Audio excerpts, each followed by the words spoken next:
On up. Okay. All right. This is Creating Impact, a show for the unapologetic entrepreneur. I am Vanessa Michelle, and today we are interviewing Mac Love, known as Fox News by a graphic terrorist. Sounds crazy, right? Today we're interviewing him about his journey as an art entrepreneur. He's a big believer in building equity in the community and using art as a way to heal. We get to have an inside scoop of his art studio and to talk to him about his family and his love for human connection. I'm so excited to give you guys a behind the scenes of everything that's gonna happen today. And shoot, let's get started.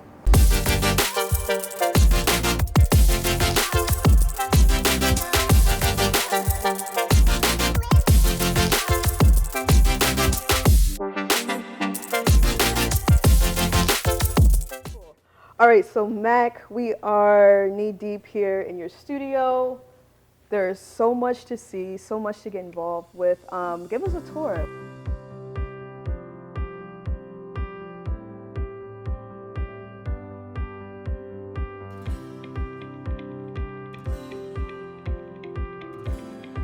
This right here was painted entirely with footprints. We had I people see. step on painted pads with their shoes after they completed a 1-mile run or 5K. The idea was every neighborhood has these really awesome points of historic distinction. Even like manufacturing corridors have some awesome points of historic distinction. Oh, really? One of the better like case studies because there's a lot of investment going on in this neighborhood already. You know, a like legacy neighborhood that used to be highly iconic, I mean still is highly iconic, but had amazing views of the lake, a really strong residential community and family community. You know, we're going through this thing in the country where there's this kind of consolidation of space, and some people, you know, raise issues of like gentrification, which is something that has certainly materialized from this. We also have issues where people get priced out and taxes go up and they can't afford to live in the places that they've lived their whole lives.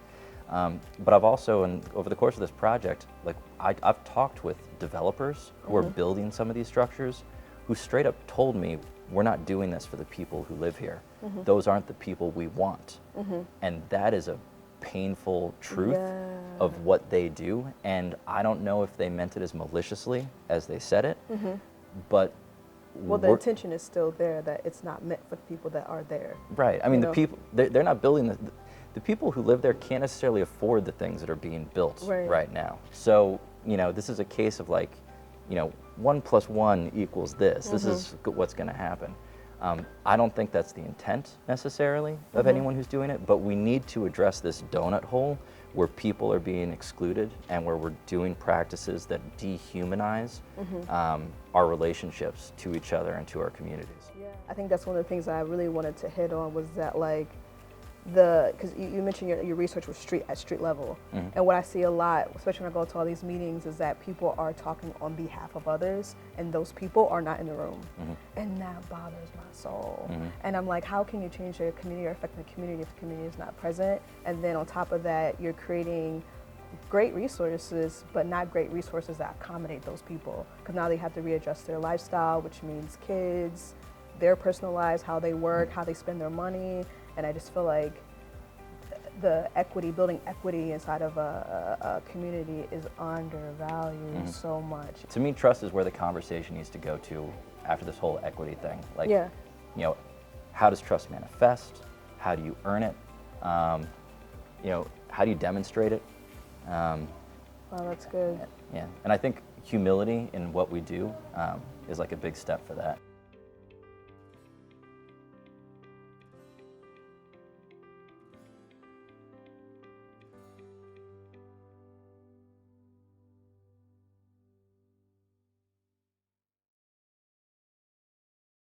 The thing is like, you know, I'm friends with a lot of art entrepreneurs in general, but especially art entrepreneurs. And it seems like when it comes to, you know, things like funding, politics, there's always like a gap. There's always a barrier. And I feel like I said, I'm always in these meetings where some people are like, no, we're helping artists. Like, what do you mean? We're giving them money and we're doing things. And the artists are like, I'm not supported. And I feel like I'm sinking and I have to go and get a regular 9 to 5 to survive. What is that space for you, and like what comes to mind when you hear that? What is your experience with those things? So it's, to me, I don't know if it counts as support if it's not full-time support. Like, to be an artist who is doing it on the fringe when you have time and like plugging things into culture from time to time, but working that full-time gig, that's the transition that a lot of artists never get to make. They never get to be a full-time creative professional. And I think that's what we all are aspiring to. Problem is, a lot of the funding mechanisms to do that are for short-term projects, and you can't live your life or move into a house or pay a mortgage just running on like a 1-month project or 3-month project. You know, you have to find a way to string all of them together so you can have a full-time livable wage for a year. Or you have to find clients who will hire you repeatedly, year to year, so you can count on that and really grow. I've moved around a lot in my life, so I've had to start from scratch a lot in new markets. It's something with art, that's a real challenge because trust is really essential to being a creative professional, and it's hard for people to just look at something that you do and be like, oh, I'm going to let you paint something on my wall or for my living room. Then how did you break that barrier with Akron? Because you just came here, like not too long ago. Okay, so I did, You know what but I mean? How'd you create that trust? to me, it's a 3-year trick. You have to just be making, go out and do in year 1. You need to demonstrate what you're capable of and get on people's radar, network as much as possible.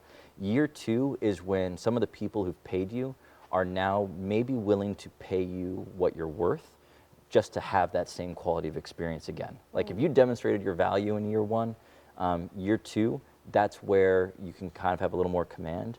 But the tricky thing is most people don't want to pay artists for things they've never seen the artist do before. You know, they want to pay you to just duplicate what they've seen you do. So if you do like portrait photography, they're going to be like, oh, I didn't know you did landscapes, you know? And it's like, that's really frustrating as an artist because one of the beauties of our profession is this desire and success to take on new challenges and to be growing with society and culture at the same time and to be making meaningful contributions while there are these really new experiences going on. And artists are often denied that opportunity. You know, we have to just do that on the side. Like we can't always politically express ourselves or do really challenging topical things because the risk of that is not something that many people are going to pay you for. Right. That's where your elite professional artists are. You know, they're kind of trusted to just say what they feel, come up with what they want. But that can be a hard proposition for someone who just wants a pretty picture or have a nice art experience. Oh, you know? that's true, because it's more, they're expecting something almost like cookie cutter. A little bit. And like, then when you don't give that and you give your expression and it's like kind of crazy, you're like, wait a minute, that's not cookie cutter enough. well, and it's really funny because having moved around all these different times, there are a lot of people in different countries and places where I've lived who think of me as a different kind of artist. So in New York, before I moved abroad in like high school, I was like a comic book artist, and like you know, I did a lot of like I did baseball card drawings and things like that for my friends. When I got to Belgium, I got more involved in illustration for like stories in like newspapers and magazines. Where were you when they called you the graphic terrorist? Okay, so I was in New London, Connecticut. Okay. And in New London, Connecticut, I am the graphic art terrorist. Terrorist. Yes. I'm interviewing a terrorist. No, I'm just kidding. No, so legit, it was Fox News called me a graphic You're a art terrorist. Right. I painted a submarine-shaped sign on the highway yellow as a nonviolent protest against the war. Full disclosure, it did not turn out great. I didn't bring enough paint. From up close, it looked awful. From a distance, it was a yellow submarine. But yeah, but that was 2005, I think, and people thought that there was about to be a nuclear holocaust because the nuclear submarine capital of the world is right there. And I did it because it was a military community that wasn't talking about what was going on with the war. You'd go to coffee shops, it'd be on the front cover of every newspaper, and people just wouldn't be talking to each other like about anything real, you know, that was kind of going on. So creating that piece, the whole point was to give people a third place to kind of talk about other issues. And it worked. From like that point on, there was an article or letter in the newspaper every other day for 3 months. You'd go into the coffee shop and people were like, that idiot Oh or, my you know, that gosh. hero. I received death threats, and then I also had people who were saying that it was the best thing to happen in New England since the Boston Tea Party, which is like, Shut yeah. up. Wow, And that was that is pretty cool. crazy. My heart would be pumping so hard. Oh, I was terrified. Oh my gosh. Yeah, there were some weird things that went on where I was worried I was endangering the safety of people around me just by being there, because there were a lot of death threats. Oh, for and sure. Wow, you know, that's crazy. well, I mean, you know, there are big, steep issues in this stuff. You know, war is an ugly side of Oh. humanity and our country, and the politics behind it all are tricky too. I didn't care where people stood on it, if they were Republican or Democrat or anything. I just don't think we can have a healthy community if we're not practicing transparency and if we're not really like provoking and engaging each other and expressing things like thoughts that aren't complete, you know?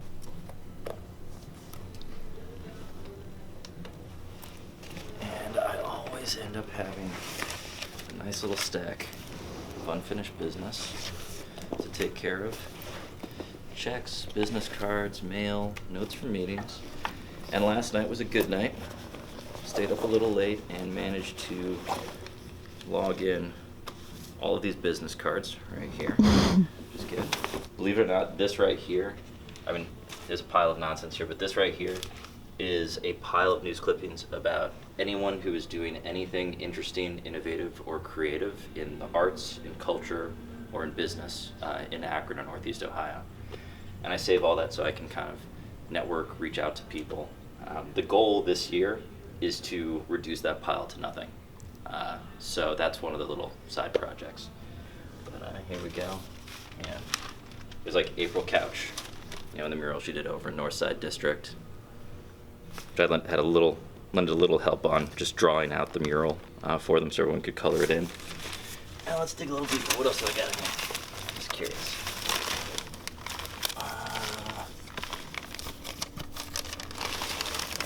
Hopefully I'm not pulling something that's a 2-page spread, because I don't know if I'll ever be able to find the rest. United Way announces investment to support bold goals. This is December 2017. So all of the organizations that United Way is supporting with, looks like 6-figure grants, 5-figure grants, everything in a range from about $10,000 to $204,000. Obviously, you know, we have a lot of organizations that are doing a lot of great things in Akron. So as someone who's not originally from here, this is a good way to kind of get the lay of the land. For anyone who's looking to do kind of creative or community-based work, I highly recommend just saving these things. You know, you never know how many other people have similar missions, goals, or values as you. And if you don't introduce yourself to them, there's no way they're ever going to find you. I mean, it makes it so much harder. So